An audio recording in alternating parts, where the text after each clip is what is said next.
ಹಾಗೆ ಮತ್ತೆ ಒಂದೊಂದು ನಮಸ್ಕಾರ ಹೇಗಿದ್ದಾರೆ ಚೆನ್ನಾಗಿದ್ದಾರೆ ಅಂತ ಅನ್ಕೊಳ್ತೀನಿ. ಇವತ್ತು ಒಂದು ಹೊಸ ಅಧ್ಯಾಯ 12 ಉತ್ತರ ಭಾರತದ ಪ್ರಾಚೀನ ರಾಜಮನೆತನಗಳ ಬಗ್ಗೆ ನೋಡ್ತಾ ಹೋಗೋಣ. ಇದು ನೋಡಿ, ಸೊ ಉತ್ತರ ಭಾರತ ಪ್ರಾಚೀನ ರಾಜಮನೆತನ ಅಂತೇಳಿ ಒಂದು ಚಾಪ್ಟರ್ ಇದೆ 6ನೇ ತರಗತಿಯಲ್ಲಿ.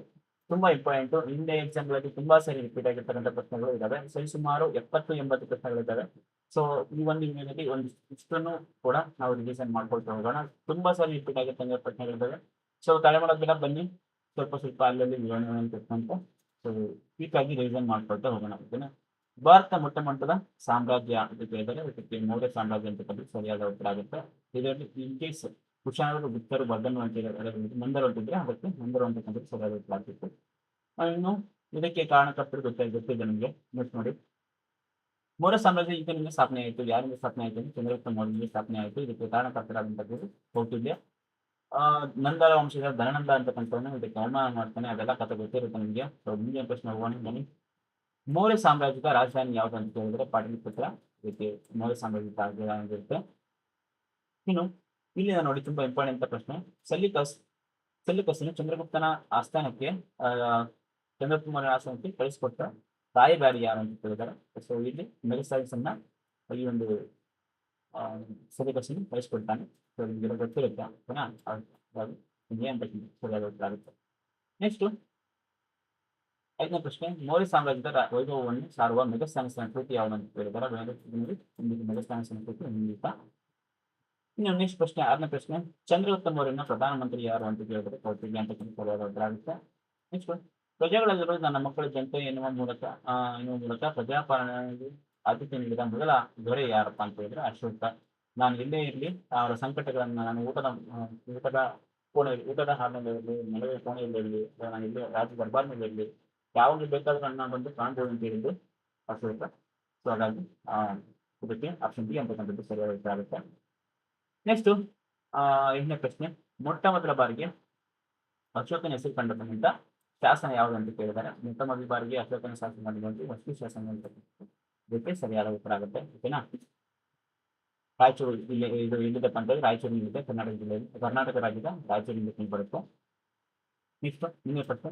ಕೆಳಗಿನಲ್ಲಿ ಅಶೋಕನ ಉಬ್ಬು ಶಿಲ್ಪ ಕಂಡು ಬರುವಂತ ಸ್ಥಳ. ಇದು ನೀವು ನೋಡಿ ಇದುವರೆಗೂ ಕೂಡ ನಮಗೆ ಕೇಳಿರಲ್ಲ. ಸೊ ಇದನ್ನ ಎಕ್ಸಾಮ್ಗೆ ಕೇಳಬಹುದು. ಓಕೆನಾ?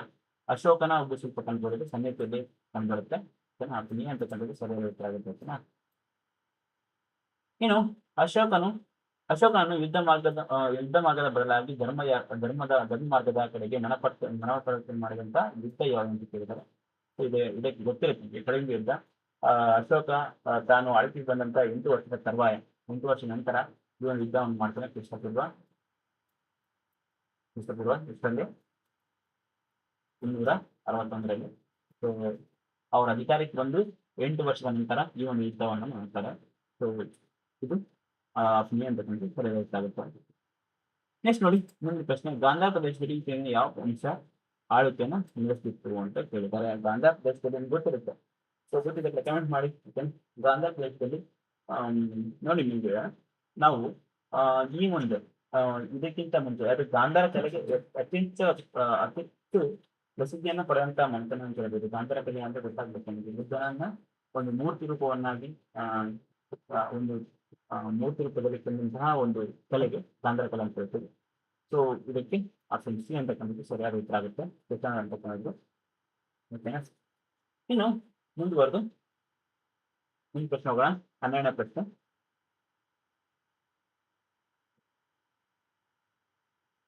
ಕುಶಾನಲ್ಲಿ ಪ್ರಸಿದ್ಧ ರಸ ಯಾರಪ್ಪ ಅಂತ ಹೇಳಿದ್ರೆ ಕುಶಾನ ಸ್ಥಾಪಕರಿಗೆ ಕಲ್ಪಸಿಸ್, ಬಂಗಾರ ನಾಣ್ಯವನ್ನು ಕಾಣ್ತಾನೆ ಯಾವಂತ ಕೇಳ್ಬೋದು. ತುಂಬಾ ಕುಶಾನ ಮೇಲೆ ಮತ್ತೆ ಶಕವರ್ಷವನ್ನು ಕಳಿಸ್ತಕ್ಕ ಅಂತ ಹೇಳ್ತೀವಿ. ಸೊ ಕನಿಷ್ಠನ ನಾವು ಈ ಒಂದು ಮಂತ್ರವನ್ನು ಪ್ರಸಿದ್ಧ ಅರಸ ಅಂತ ಹೇಳ್ತೀವಿ. ನೆಕ್ಸ್ಟ್, ಭಾರತ ಸರ್ಕಾರದ ಅಧಿಕೃತ ಕ್ಯಾಲೆಂಡರ್ ಭಾರತ ಸರ್ಕಾರದ ಅಧಿಕೃತ ಕ್ಯಾಲೆಂಡರ್ನ ವರ್ಷವಾಗಿರುವ ಚಾಲುವಾನ ಶಕೆ ವರ್ಷವನ್ನ ನಾವು ಆರಂಭಿಸುವಂತ ದೊರೆ ಯಾರು ಅಂತ ಕೇಳಿದ್ದಾರೆ. ಸೊ ಕನಿಷ್ಠ ಅಂತಕ್ಕಂಥದ್ದು ಇದಕ್ಕೆ ಸರಿಯಾದ ಉತ್ತರ ಆಗುತ್ತೆ. ಓಕೆನಾ? ಸರಿಯಾಗುತ್ತೆ. ನೆಕ್ಸ್ಟ್ ಇನ್ನೊಂದು ಪ್ರಶ್ನೆ. ಕನಿಷ್ಠನ ತಲೆಭಾಗ ನಾಶವಾಗಿರುವ ಕಲ್ಲಿನ ವಿಗ್ರಹ ದೊಡ್ಡಂತ ಸ್ಥಳ. ನೋಡಿ, ಕನಿಷ್ಠನ ಒಂದು ವಿಗ್ರಹ ದೊಡ್ಡದು ನಿಮಗೆಲ್ಲ ಗೊತ್ತಿರುತ್ತೆ. ಕತ್ತಿಯನ್ನು ಹಿಡಿದು ಗೀಟುಗಳನ್ನ ಹಾಕಿ ಸೊ ಅಂತ ಒಂದು ವಿಗ್ರಹವನ್ನು ಕಾಣಿದೆ ನೋಡ್ತೀವಿ ನಾವು. ಆದ್ರೆ ಅದಕ್ಕೆ ತಲೆಭಾಗ ಇಲ್ಲ. ಸೊ ಇದು ಎಲ್ಲಿದೆಯಪ್ಪ ಅಂತ ಹೇಳಿದ್ರೆ ಮಥುರಾ ನಗರದಲ್ಲಿ ಕಂಡು ಬಂದಿದೆ. ಸೊ ಹಾಗಾಗಿ ಆ ಡಿ ಅಂತಕ್ಕಂಥದ್ದು ಇದಕ್ಕೆ ಸರಿಯಾದ ಉತ್ತರ ಆಗುತ್ತೆ. ನೆಕ್ಸ್ಟ್ ಮುಂದುವರೆದು ನೋಡಿ, ಒಂದು ಸರಿ ಕೊಟ್ಟಿದ್ದಾರೆ, ತುಂಬಾ ಸರಿ ರಿಪೀಟ್ ಆಗಿರ್ತಕ್ಕಂಥ ಪ್ರಶ್ನೆ ಇದು. ಒಂದು ಬದಿಯಲ್ಲಿ ಅಶೋಕ ನಿಮ್ಗೆ ಗೊತ್ತಾಗುತ್ತೆ. ಅಶೋಕನ ದೇವನಾಂಪುರಿ ವ್ಯಕ್ತಿ ಅಶೋಕ ಅಂತೇಳಿ ಮಸ್ತಿ ಶಾಸನ ಅಂತ ಅಂತೀವಿ. ಅಲ್ಲಿವರೆಗೆ ಮಸ್ತಿ ಶಾಸನವನ್ನು ಯಾರು ರಚನೆ ಮಾಡ್ತಿದ್ರು ಅಂತೇಳಿ ಗೊತ್ತೇ ಆಗಿರಲಿಲ್ಲ. ಓಕೆನಾ. ಅಶೋಕ ಅದು ಬುದ್ಧ ಚರಿತ್ರೆ ಅಂತಕ್ಕಂಥದ್ದು ಇದಕ್ಕೆ ಪ್ರಾರ್ಥಿಸಿ ಅಂತಕ್ಕಂಥದ್ದು. ಇನ್ನು ಚರಕ ಸಂಹಿತೆ, ಇನ್ನು ಕೌಟಿಲ್ಯ ಅರ್ಥಶಾಸ್ತ್ರ, ಇನ್ನು ಚಂದ್ರಗುಪ್ತನ ವೀರವಾಗಿರ್ತಕ್ಕಂಥದ್ದು ಅರ್ಥಶಾಸ್ತ್ರ ಕೃತಿಯನ್ನು ಬರೀತಾರೆ. ಈ ಸಪ್ತಾಂಗ ಸಿದ್ಧಾಂತವನ್ನ ಮಲಿತಕ್ಕಂಥದ್ದು ರಾಜ ಅಂದ್ರೆ ಕೋಶ ಅಂದ್ರೆ ಒಂದು ಎಲ್ಲವನ್ನು ವಿವರಿಸುವಂತಹ ಒಂದು ಕೃತಿ, ತುಂಬಾ ಅದ್ಭುತವಾದ ಕೃತಿ. ಇದಕ್ಕೆ ಅಂತ ಸರಿ ಗೊತ್ತಾಗುತ್ತೆ. ಇನ್ನು ಇನ್ನು ಜೊತೆಯಲ್ಲಿ ಹೌದು ಸೊ ಡಿ ಅಂತ ಸರಿ ಗೊತ್ತಾಗುತ್ತೆ. ಇನ್ನು ಅಶೋಕ 3ನೇ ಬೌದ್ಧ ಸಮ್ಮೇಳನ ಮತ್ತು ಕನಿಷ್ಠ ಆಯಿತು 4ನೇ ಬೌದ್ಧ ಸಮ್ಮೇಳನ. ಸಮ್ಮೇಳನಗಳು ಎಲ್ಲಿ ನಡೆದಿದೆ ಅಂತ ತುಂಬಾ ಇಂಪಾರ್ಟೆಂಟ್. ಹರಬೇಪಾತ, ಓಕೆನಾ. ಅದೇ ಒಂದು ಕೋಡ್ ಆಗಿರುತ್ತೆ. ಓಕೆನಾ. ಇನ್ನು ರಾಜಗೃಹ ವೈಶಾಲಿ ಮತ್ತೆ ಪಾಟಲಿಪುತ್ರ ಮತ್ತೆ ಕಾಶ್ಮೀರ ಅಂತಕ್ಕಂಥದ್ದು ಹೋಯ್ತಾ.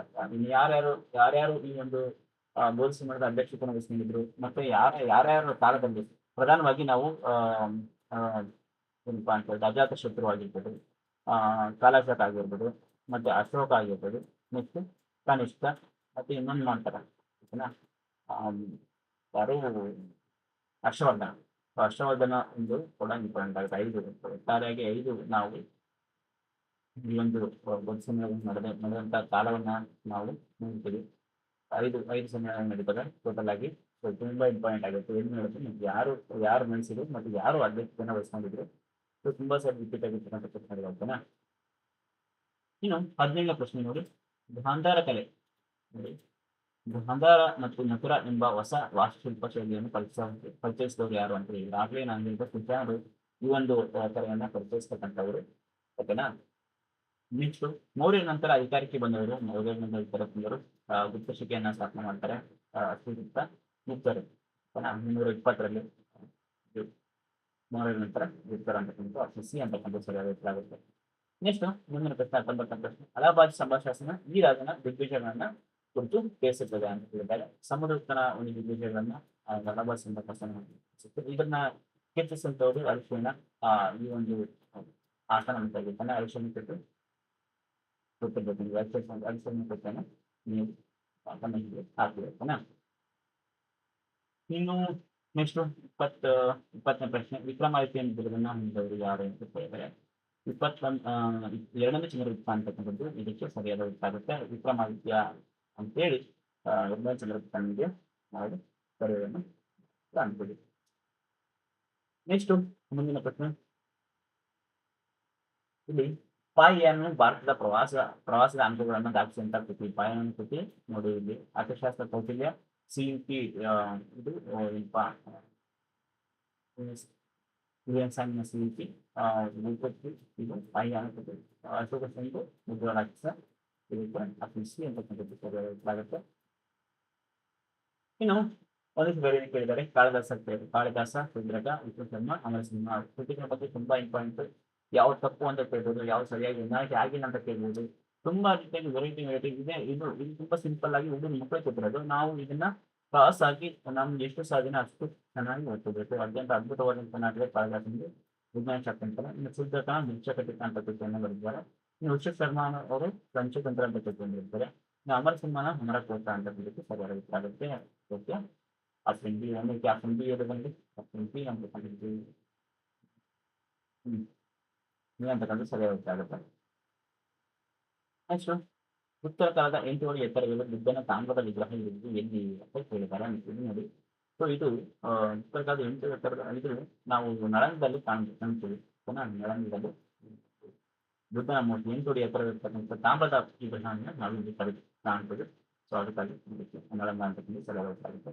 ಇನ್ನು ಪಾದರಸವನ್ನು ಔಷಧಿಯಾಗಿ ಮೊದಲ ಬಾರಿಗೆ ಬಳಕೆ ತಂದವರು ಭಾರತೀಯರು ಹೀಗೆ ಅಂತಕ್ಕಂಥ ತುಂಬಾ ಸಿಂಪಲ್ ಆಗಿರ್ತಕ್ಕಂಥ ಪ್ರಶ್ನೆ. ಇನ್ನು ಗುಪ್ತರ ಸಾಮ್ರಾಜ್ಯದ ಅವನತಿ ನಂತರ ಉತ್ತರ ಭಾರತದಲ್ಲಿ ಆಳ್ವಿಕೆ ಆರಂಭಿಸಿದ ರಾಜವಂಶ ಯಾರು ಅಂತ ಹೇಳಿದ್ರೆ ವರ್ಧನರು. ನೋಡಿ, ನಮ್ಗೆ ಕಾಲಾಕ್ರಮದಲ್ಲಿ ಹೇಳಿದಾಗ ಮೌರ್ಯರ ನಂತರ ಗುಪ್ತರು ಬರ್ತಾರೆ, ಗುಪ್ತರ ನಂತರ ವರ್ಧನ್ ಬರ್ತಾರೆ, ವರ್ಧನ್ ನಂತರ ಯಾರು ಬರ್ತಾರೆ ಅಂತೇಳಿ ಕಮೆಂಟ್ ಮಾಡಿ. ಓಕೆನಾ. ಇನ್ನು ವರ್ಧನ ಸಾಮ್ರಾಜ್ಯಕ್ಕೆ ಭೇಟಿ ಕೊಟ್ಟ ಚೀನಿ ಪ್ರವಾಸಿ ಸಾಂಗ್ ಬರ್ತಾರೆ. ವರ್ಧನರ ಹರ್ಷವರ್ಧನ ಆಸ್ಥಾನ ಬರ್ತಾರೆ. ಸಹಾಯ ಹೋಯ್ತು ಅಂತೇಳಿ ನಾವು ಹೇಳ್ತೀವಿ. ಕರ್ನಾಟಕದ ಆ ಒಂದು ಸಂದರ್ಭದಲ್ಲೇ ಇಮ್ಮಡಿ ಪುಲಿಕೇಶಿ ಕೂಡ ಆಳ್ವಿಕೆಯನ್ನು ಮಾಡ್ತಕ್ಕಂಥ ಸಂದರ್ಭ. ಸೊ ಇಮ್ಮಡಿ ಪುಲಿಕೇಶಿಯಿಂದ ಹರ್ಷವರ್ಧನ ಸೋಲ್ತಾನೆ. ಸೊ ವರ್ಧನ ಸ್ಥಾಪಿತ ಬಂದಾಗ ವಿಶ್ವಭೂತಿ ವರ್ಧನ, ಇದಕ್ಕೆ ವಿಶ್ವಭೂತಿ ವರ್ಧನ ಸಾಮ್ರಾಜ್ಯ ಅಂತಾನೆ ಕರೀತಾರೆ. ಸೊ ಇದಕ್ಕೆ ಇವರ ಸಾಮ್ರಾಜ್ಯ ಬಂದು ಇವರ ಸಾಮ್ರಾಜ್ಯ ಸ್ಥಾಪಕ ವಿಶ್ವಭೂತಿ ವರ್ಧನ, ಪ್ರಭಾಕರ ವರ್ಧನ, ರಾಜವರ್ಧನ ಮತ್ತು ಹರ್ಷವರ್ಧನ. ಸೊ ಪ್ರಧಾನವಾಗಿ ಈ ಒಂದು ರಾಜರುಗಳು ಕಂಡು ಬರ್ತಾರೆ. ಓಕೆನಾ. ಇನ್ನು ಹುಯೆನ್ ಸಾಂಗ್ ಭಾರತದ ಅನುಭವಗಳನ್ನ ಒಳಗೊಂಡಂತ ಒಂದು ಪ್ರವಾಸ ಪಟ್ಟಣ ಯಾವ್ದಪ್ಪ ಅಂತ ಹೇಳಿದ್ರೆ CET.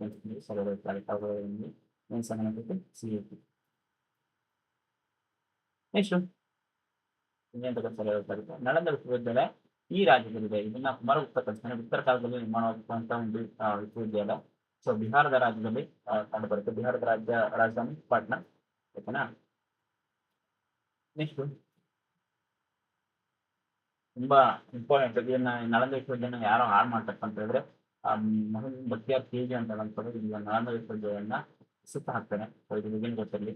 ಇನ್ನು 1625ರಲ್ಲಿ ರಾಜ ದುರ್ಲಭವರ್ಧನಿಂದ ಸ್ಥಾಪಿತವಾದಂತಹ ಮನೆತನ ಯಾವ್ದಪ್ಪ ಅಂತ ಹೇಳಿದ್ರೆ ನಾವು ಕಾರ್ಕೋಟಕ ಮನೆತನ ಅಂತ ಹೇಳ್ತೀವಿ. ಅದು ನೋಡಿ ಇಂಪಾರ್ಟೆಂಟ್, ಇಷ್ಟು ಕೂಡ ಇಂಪಾರ್ಟೆಂಟ್. ಇಲ್ಲಿ ಯಾವಾಗ ಇಷ್ಟು ಸ್ಥಾಪನೆ ಅಂತ ಕೇಳ್ಬೋದು. ಯಾರಿಂದ ಸ್ಥಾಪನೆ ಆಯ್ತು ಅಂತ ರಾಜ ದುರ್ಲಭವರ್ಧನ ಮತ್ತು ಎಲ್ಲಿ ಸ್ಥಾಪನೆ ಆಯ್ತು ಕಾರ್ಕೋಟಕ ಸಾಮ್ರಾಜ್ಯ ಶಾಸನಗಳಲ್ಲಿ ಕಂಡು ಬರುತ್ತೆ. ಸೊ ಇದ್ರ ಬಗ್ಗೆ ತಿಳಿಸುವಂತ ಕೃತಿ ಯಾವ್ದಪ್ಪ ಅಂತ ಹೇಳಿದ್ರೆ ರಾಜತರಂಗಿಣಿ ಅಂತ ಹೇಳಿ ಕೇಳ್ತೀವಿ. ಸೊ ಈ ಒಂದು ಕೃತಿಯ ರಚನೆಕಾರ ಯಾರು ಅಂತ ಕೇಳ್ಬೋದು. ರಾಜತರಂಗಿಣಿ. ಓಕೆನಾ. ನೋಟ್ಸ್ ಅಂತ ಮಾಡ್ಕೊಟ್ಟಿರ್ತಾನೆ ಆ ತರಂಗಿಣಿ.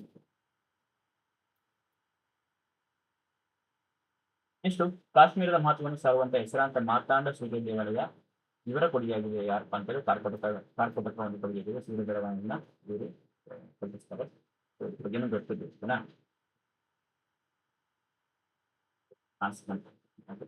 ಇನ್ನು ಶೈವ ಸೂತ್ರವನ್ನು ರಚಿಸಿದಂತವರು ಯಾರು ಅಂತ ಕೇಳಿದ್ದಾರೆ. ಶೈವ ಸೂತ್ರ ವಸುಗುಪ್ತ ಅಂತಕ್ಕಂಥ ಶೈವ ಸೂತ್ರವನ್ನು ರಚನೆ ಮಾಡ್ತಾರೆ. ಅಂತಕ್ಕಂಥದ್ದು ಸರಿಯಾದ ಉತ್ತರ ಆಗುತ್ತೆ. ಇನ್ನು 32ನೇ ಪ್ರಶ್ನೆ, ರಜಪೂತರ ಸ್ತ್ರೀಯರು ತಮ್ಮ ಪತಿಯನ್ನು ಯುದ್ಧದಲ್ಲಿ ಕಳೆದುಕೊಂಡಾಗ ಅವಮಾನಿತರಾಗಿ ಬಾಳೋದಕ್ಕಿಂತ ಮರಣವೇ ಲೇಸೆಂದು ಭಾವಿಸಿದಂತಹ ಸಾಮೂಹಿಕ ಆತ್ಮಾರ್ಪಣೆ ಮಾಡಿಕೊಳ್ಳುತ್ತಿದ್ದಂತಹ ಸಂಪ್ರದಾಯ ಪದ್ಧತಿಗೆ ನಾವು ಏನಂತ ಕರಿತೀವಪ್ಪ ಅಂತ ಹೇಳಿದ್ರೆ ಜೋಹರ್ ಪದ್ಧತಿ ಅಂತ ಕರಿತೀವಿ. ಓಕೆನಾ.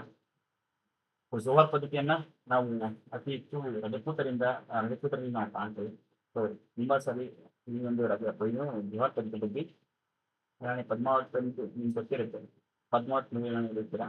ಸೊ ಜೋಹರ್ ಪದ್ಧತಿ ಏನಂತ ಗೊತ್ತಾಗುತ್ತೆ. ಸಾರ್ವಜನಿಕವಾಗಿ ಗಂಡ ಸುತ್ತ ಅಂತ ತನ್ನ ಪತಿ ಮರಣ ಹೊಂದಿದ ನಂತರ ಸಣ್ಣ ಸ್ಥಿತಿಯಲ್ಲಿ ಅದು ಕಾಣ್ತಿರ್ತಕ್ಕಂಥ. ಓಕೆನಾ. ನೆಕ್ಸ್ಟ್ 33ನೇ ಪ್ರಶ್ನೆ, ರಜಪೂತರ ಕಾಲದ ಅಪೂರ್ವದ ಮೇಲಿನ ದಿಲ್ವಾರ್ ಎಂಬಲ್ಲಿ ಅಮೃತಶಿಲಾ ಮಂದಿರ ಯಾವುದು ಅಂತ ಕೇಳ್ತಾರೆ. ಸೊ ಇದನ್ನ ನಾವು ದಿಲಾವರ್ ಮಂದಿರ ಅಂತ ಕರಿತೀವಿ. ಓಕೆನಾ. ದಿಲಾವರ್ ಬಿ ಅಂತಕ್ಕಂಥದ್ದು ಸರಿಯಾದ ಉತ್ತರ ಆಗುತ್ತೆ. ದಿಲಾವರ್ ಸ್ಥಳದಲ್ಲಿ ದಿಲಾವರ್ ಮಂದಿರ ಅಂತಾನೆ ಕರಿತೀವಿ. ಅಪೂರ್ವದಲ್ಲಿದೆ. ನೆಕ್ಸ್ಟ್ 34ನೇ ಪ್ರಶ್ನೆ, ಗ್ವಾಲಿಯರ್ ಕೋಟೆಯಲ್ಲಿ ತನ್ನ ನೆಚ್ಚಿನ ರಾಣಿ ಮೃಗನಯನೆಗಾಗಿ 2 ಅಂತಸ್ತಿನ ಅರಮನೆಯನ್ನ ಯಾರು ಕಟ್ಟಿಸ್ತಾರಪ್ಪ ಅಂತ ರಾಜ ಮಾನ್ಸಿಂಗನ್ನ ಕಟ್ಟಿಸ್ತಾರ. ಮೃಗನಯನಿಗಾಗಿ ಗ್ವಾಲಿಯರ್ ಕೋಟೆ ಅಂತ ತನ್ನ ರಾಣಿಗೋಸ್ಕರ ಒಂದು ಅದ್ಭುತವಾದಂತಹ ಅರಮನೆ ಆಗಿರ್ತದೆ. ಓಕೆನಾ. ಇದನ್ನ ಕೋಟೆಗಳ ಕೊರಳಹಾರವನ್ನು ಗ್ವಾಲಿಯರ್ ಕೋಟೆಯನ್ನ ಕೋಟೆಗಳ ಕೊರಳಹಾರವನ್ನು ಅಂತ ಕರೀತಾರೆ. ಓಕೆನಾ. ಅದ್ರ ಬಗ್ಗೆ ತುಂಬಾ ಸರಿಯಾದ ಬರುತ್ತೆ. ಇನ್ನು ಗುಲಾಬಿ ನಗರ ಎಂದು ಕರೆಯಲ್ಪಡುವ ನಗರ ರಾಜಸ್ಥಾನದಲ್ಲಿರುವ. ಇನ್ನು ಚಾಂದ್ ಬಾರ್ಜಾಯಿಯ ಪ್ರಸಿದ್ಧ ಹಿಂದಿ ಕೃತಿ ಯಾವ್ದಕ್ಕಂತಿದ್ರೆ ಪೃಥ್ವಿರಾಜ್ ದಾಸು. ಇನ್ನು ಗೀತಗಳನ್ನು ಬರೆದವರು ಜಯದೇವ. ಇನ್ನು ಪೃಥ್ವಿರಾಜ ಚೌಹಾಣ್ ಮಂತ್ರಿಗಳ ಪ್ರಸಿದ್ಧರಾದ. ಇನ್ನು ವಿಶ್ವೇಶ್ವರ ಪಂಚತಂತ್ರ ಕೃತಿ. ಓಕೆನಾ. ಇನ್ನು ಅಲ್ಲಿ ಏನು ಆಪ್ಷನ್ ಕೊಟ್ಟಿದ್ದಾರೆ ಅದನ್ನು ಕೂಡ ನೋಡಿಕೊಂಡು ಅದಕ್ಕೆ ಏನು ಪ್ರಶ್ನೆಗಳು ಕೇಳಬಹುದು ಅನ್ನೋದು ಕೂಡ ತುಂಬಾ ಇಂಪಾರ್ಟೆಂಟ್ ಆಗುತ್ತೆ. ಇನ್ನು ಅರಬ್ಬರ ದಂಡಯಾತ್ರೆಯಿಂದ ಭಾರತವನ್ನ ರಕ್ಷಿಸಿದಂತಹ ಗುಜ್ಜರ ದೊರೆ ಯಾರಪ್ಪ ಅಂತ ಕೇಳಿದರೆ ನಾಗಭಟ ಅಂತಕ್ಕಂಥದ್ದು. ನಾಗಭಟ ಅಂತಕ್ಕಂಥ ನಾಗಭಟ ಅಂತಕ್ಕಂಥ ಅರಬ್ಬರ ದಂಡಯಾತ್ರೆಯನ್ನು ಹತ್ತಿಕ್ತಾನೆ. ಓಕೆನಾ. ಇನ್ನು ಭೋಜನನ್ನು ನೋಡಿ ತುಂಬಾ ಇಂಪಾರ್ಟೆಂಟ್. ಭಾರತ ಭೋಜನನ್ನು ಈತನು ಘನವಂತ ದೊರೆ, ಅರಬ್ಬರ ಶತ್ರು, ಒಳ್ಳೆಯ ಅಶ್ವದಳ ಉಳ್ಳವನು ಎಂದು ವರ್ಣಿಸಿದವರು ಯಾರು ಅಂತ ಕೇಳಿದ್ದಾರೆ. ಸೊ ಆ ಒಂದು ಕಾಲದಲ್ಲಿ ಆ ಒಂದು ಟೈಮ್ ಪೀರಿಯಡ್ ಸುಲೈಮಾನ್ ಭಾರತಕ್ಕೆ ಬರ್ತಾರೆ. ಸೊ ಹಾಗಾಗಿ ಇವರನ್ನು ಓಡಿಸಿದವರು ಸುಲೈಮಾನ್ ಅಂತ ಸರಿಯಾದ ಈ ರೀತಿಯಾಗಿ ಸುಲೈಮಾನ್. ಇನ್ನು ಬೊಪ್ಪಲರಾವ್ ಎಂಬ ಬಿರುದನ್ನ ಹೊಂದಿದ ದೊರೆ ಯಾರಪ್ಪ ಅಂತ ಹೇಳಿದ್ರೆ ಕೊಮ್ಮಣ್ಣ ರಾಜ ತಿಮ್ಮಣ್ಣ ಅಂತಕ್ಕಂಥದ್ದು ಬೊಪ್ಪಲರಾವ ಎಂಬ ಬಿರುದನ್ನ ಹೊಂದಿರ್ತಕ್ಕಂಥದ್ದು. ಇನ್ನು ಕಿತ್ತೂರುಗಡದ ಪ್ರಖ್ಯಾತ ವಿಜಯ ಸ್ತಂಭ ಈತನ ಕೊಡುಗೆಯಾಗಿದೆ ತುಂಬಾ ಕೊಡುಗೆಯಾಗಿದೆ ಅಂತ ಆಗುತ್ತೆ. ವಿಡಿಯೋ ತುಂಬಾ ಲೆಂತಿ ಆಗುತ್ತೆ ಅಂತ ಹೇಳಿ ತುಂಬಾ ಸ್ಪೀಡ್ ಆಗಿ ಹೇಳ್ಕೊಂಡು ಹೋಗ್ತಿದ್ದೀನಿ. ಮುಂದಿನ ಒಂದು ದಿನಮಾನಗಳಲ್ಲಿ ನಾನು ಏನಪ್ಪಾ ತುಂಬಾ ಒಂದು ವಿವರಿಸಿದ ಒಂದು ವಿಡಿಯೋವನ್ನು ಮಾಡ್ತೀನಿ. ಅವಾಗ ಇನ್ ಡೀಟೇಲ್ ಆಗಿ ನೋಡ್ಕೊಂಡು ಹೋಗೋಣ. ಇದು ಜಸ್ಟ್ ಒಂದು ರಿವಿಷನ್ ಆಗಿ ಈ ಒಂದು ವಿಡಿಯೋ ಅಷ್ಟೇ ಅಂತನಾ. ಈತನ ದೇಹದಲ್ಲಿ ಯುದ್ಧದ 8 ಗಾಯಗಳ ಕಲೆಗಳಿದ್ದು 100 ಕದನಗಳ ವೀರ ಎಂದು 8 ಅಲ್ಲ 80 ಕಲೆಗಳಿರ್ತಲ್ಲ 8 ಆಗಿದೆ 80 ಕಲೆಗಳಿದ್ದು 100 ಕದನಗಳ ವೀರ ಎಂದು ಕರೆಯುವವರು ಯಾರಪ್ಪ ಅಂತ ಹೇಳಿದ್ರೆ ಸಂಗ್ರಾಮ್ ಸಿಂಗ್ ಈ ರೀತಿಯಾಗಿ ಕರೆಗಳನ್ನು ಕಾಣ್ತೀವಿ. ಇನ್ನು ಪ್ರಸಿದ್ಧ ಒಂಟೆ ಜಾತ್ರೆ ನಮ್ಮ ಆವಾಸ ನಡೆಸುವ ಜಾತ್ರಾ ಸ್ಥಳ ಯಾವ್ದಪ್ಪ ಅಂತ ಹೇಳಿದ್ರೆ ಪುಷ್ಕರ ಅಂತಕ್ಕಂಥದ್ದು ಪುಷ್ಕರ ಸರೋವರದ ಒಂದು ಇದರಲ್ಲಿ ಈ ಒಂದು ಹಬ್ಬ ನಡೆಯುತ್ತೆ ಪ್ರತಿ ವರ್ಷ. ಇದು ತುಂಬಾ ಇಂಪಾರ್ಟೆಂಟ್. ಪುಷ್ಕರ ಬಂದ್ಬಿಟ್ಟು ರಾಜಸ್ಥಾನದಲ್ಲಿದೆ. ಸೊ ಇದೊಂದು ಒಂಟೆ ಜಾತ್ರೆ ಓಕೆನಾ.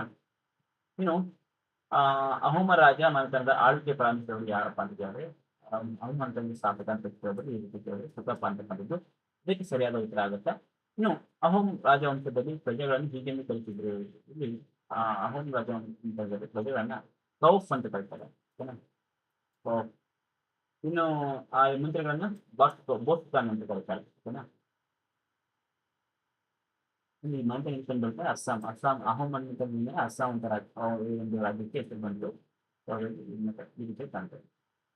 ಇನ್ನು 45 ಪ್ರಶ್ನೆ ಮೌರ್ಯ ಸಾಮ್ರಾಜ್ಯದಲ್ಲಿ ಸ್ಥಾಪಿಸಲು ಸೈನಿಕ ಮತ್ತು ಯುದ್ಧ ತರಬೇತಿ ನೀಡಿದ ಸೇನೆಯನ್ನು ಸಜ್ಜಗೊಳಿಸಲು ನೆರವಾದ ವ್ಯಕ್ತಿ ಯಾರು ಅಂತ ಕೇಳಿದರೆ ಸೊ ನೇರವಾಗಿ ಮೌರ್ಯರ ಗುರು ಚಂದ್ರಗುಪ್ತನ ಹಿರಿಯ ಅಂತ ಕೇಳಿದ್ರೆ ಇದಕ್ಕೆ ಕೇಳಿದರೆ ಕೌಟಿಲ್ಯ ಅಂತಕ್ಕಂಥದ್ದು ಇದಕ್ಕೆ ಸರಿಯಾದ ಉತ್ತರ ಆಗುತ್ತೆ ಓಕೆನಾ.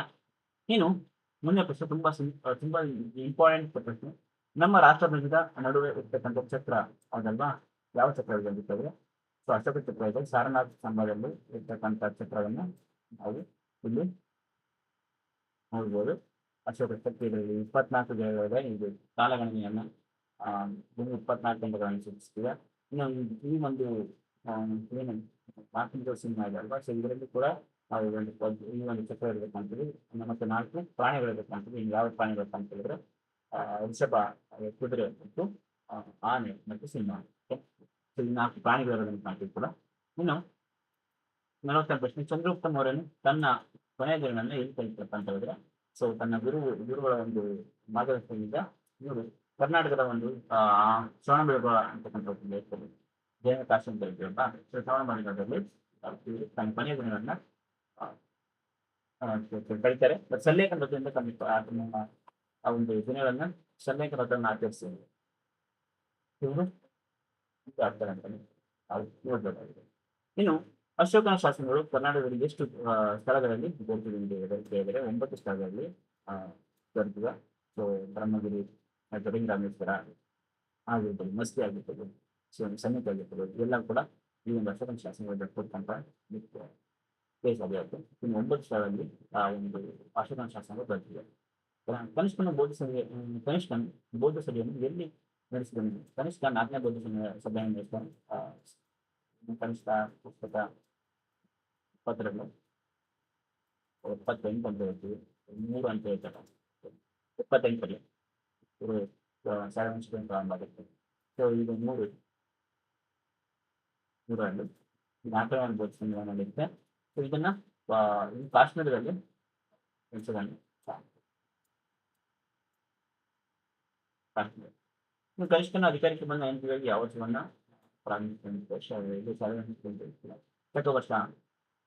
ಶಕಯುಗದ ಪ್ರವರ್ತಕ ಅಂತ ಕೂಡ ಕರಿತೀವಿ. ಇನ್ನು 51ನೇ ಪ್ರಶ್ನೆ ಮೌರ್ಯ ಸಾಮ್ರಾಜ್ಯದ ರಾಜಧಾನಿ ಯಾವುದು ಅಂತ ಕೇಳಿದ್ರೆ ಮೌರ್ಯ ಪಾಟಲಿಪುತ್ರ ಆಗುತ್ತೆ. ಪಾಟಲಿಪುತ್ರ. ಸಮುದ್ರಗುಪ್ತನು ದಕ್ಷಿಣ ಭಾರತ ದಂಡಯಾತ್ರೆಗಳನ್ನು ನೀತಿಗಾಗಿ ಯಾವ ಯಾಗವನ್ನ ಮಾಡಿದನಂತ ಕೇಳ್ತಾರೆ. ಸೊ ಇದಕ್ಕೆ ಅಶ್ವಮೇಧ ಯಾಗ ಅಂತಕ್ಕಂಥದ್ದನ್ನು ನಾವು ಕೈಗೊಳ್ಳೋದನ್ನು ಕಾಣ್ತೀವಿ. ಅಶ್ವಮೇಧ ಯಾಗ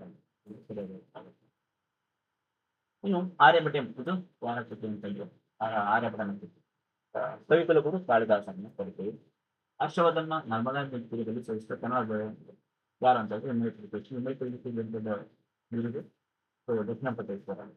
ಉತ್ತರ ಪಥೇಶ್ವರ ಆಶೀರ್ವಾದ ಆದರೆ ದಕ್ಷಿಣ ಪಥೇಶ್ವರ ಇಮ್ಮಡಿ ಪ್ರತಿಷ್ಠಿತ ಕನ್ನಡ ಶಾಸ್ತ್ರ ಓಕೆನಾ. ಇನ್ನು ಪ್ರಾಚೀನ ಭಾರತ ಖ್ಯಾತ ವಿಶ್ವವಿದ್ಯಾಲಯ ಯಾವುದಪ್ಪ ಅಂತಂದ್ರೆ ನಳಂದ ವಿಶ್ವವಿದ್ಯಾಲಯ. ನಳಂದ ಇದನ್ನ ಕಟ್ಟಿಸಿದವರು ಚಂದ್ರಗುಪ್ತ. ಇದನ್ನ ಹಾಳು ಮಾಡಿದವರು ನಿಮ್ಗೆ ಗೊತ್ತಿರಬೇಕು ಯಾರಪ್ಪ ಅಂತ ಹೇಳಿದ್ರೆ ಅಲ್ಲ ಮೊಹಮ್ಮದ್ ಬಕ್ತಿಯಾರ್ ಖಿಲ್ಜಿ ಅಂತಕ್ಕಂಥ ಇದಕ್ಕೆ ಸಲ ಇರ್ತಾರೆ. ಇನ್ನು ಕಲ್ಲಣ ಯಾರ ಆಸ್ಥಾನದಲ್ಲಿದ್ದೇನೆ ಅಂತ ಹೇಳಿದ್ದೀನಿ ಅಹಮದ್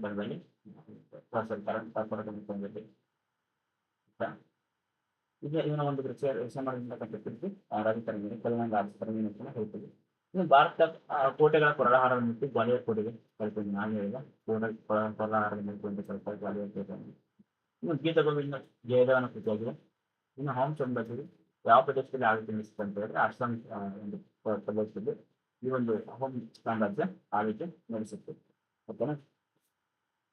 ಇನ್ನು ಮುಂದುವರೆದು ನೋಡಿ ಮುಂದುವರೆದು ಏನು ತುಂಬಾ ಸಿಂಪಲ್ ಆಗಿ ಹೇಳಿದಾರೆ.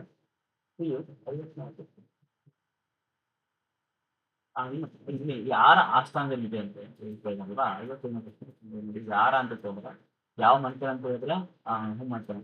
ಯಾರ ಅಂತ ಕೇಳಿದಾಗ ನಾವು ಲಲಿತಾದಿತ್ಯ ಅಂತ ಹೇಳ್ಬೇಕಾಗುತ್ತೆ. ಆ ಲಲಿತಾದಿತ್ಯನ ಒಂದು ಆಸ್ಥಾನದಲ್ಲಿ ಕನ್ನಡ ಅಂತಕ್ಕಂಥ ಕೆಲಸ ಮಾಡ್ತಾ ಇರ್ತಾರೆ ಅಂತ ಹೇಳ್ಬೋದು. ಇನ್ನು 68ನೇ ಪ್ರಶ್ನೆ ಕಾಳಿದಾಸನ ರಚಿಸಿದಂತ ಯಾವ್ಯಾವ ನಾಟಕ